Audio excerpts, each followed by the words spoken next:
In the name of Allah, the most beneficent, the most merciful. Bismillahir Rahmanir Rahim.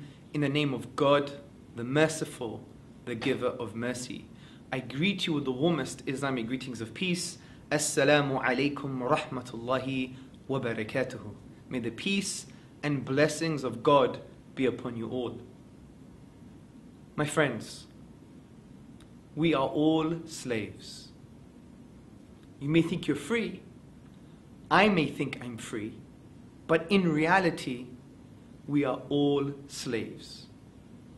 Let me tell you what I mean by this. And I'm going to do that by asking you some questions. Did you choose your name? Did you choose your gender? Did you choose your ethnicity?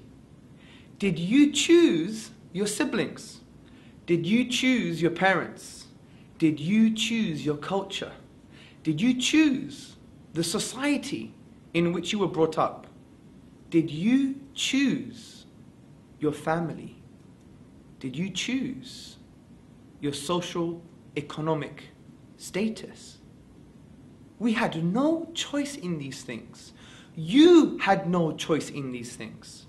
You didn't even choose your own DNA. So maybe in reality, we're shackled to this context. Just like the postmodern philosophers who are known as the existentialists. They would say that we're thrown into reality and we have no choice. We're enslaved. We are enslaved. We are even enslaved by the system in which we live. Avid materialism, what's in it for me? I'm alright, Jack. Me, myself, and I. So, where are we going? How do we break the shackles? How do we really free ourselves? Well, let me give you an idea.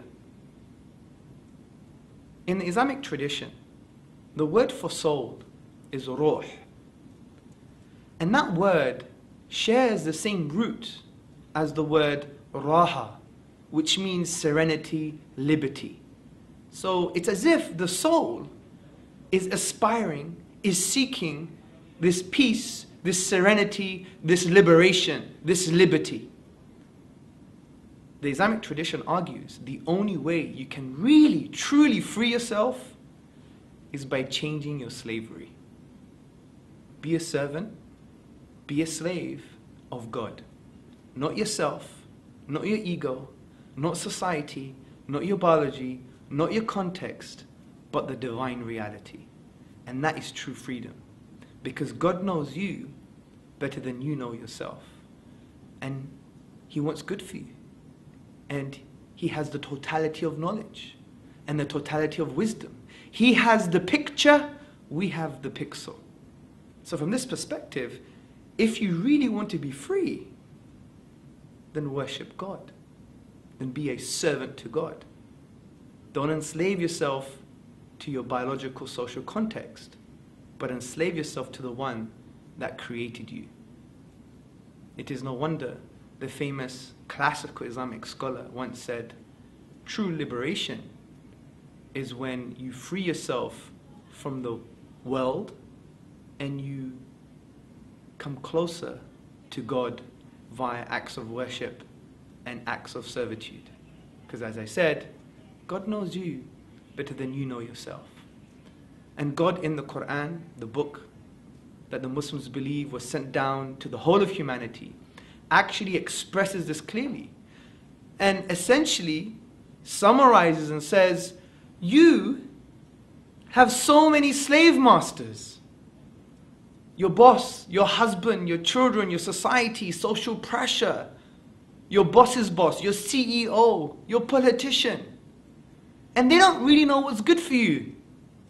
But God is saying you have one slave master, one Lord, which is God Himself, and He knows what's really good for you. So free yourself from all of these slave masters. It is no wonder the Asian poet once said that this one prostration that you find very difficult frees you from 1,000 prostrations. And what is that prostration? That's the prayer to God.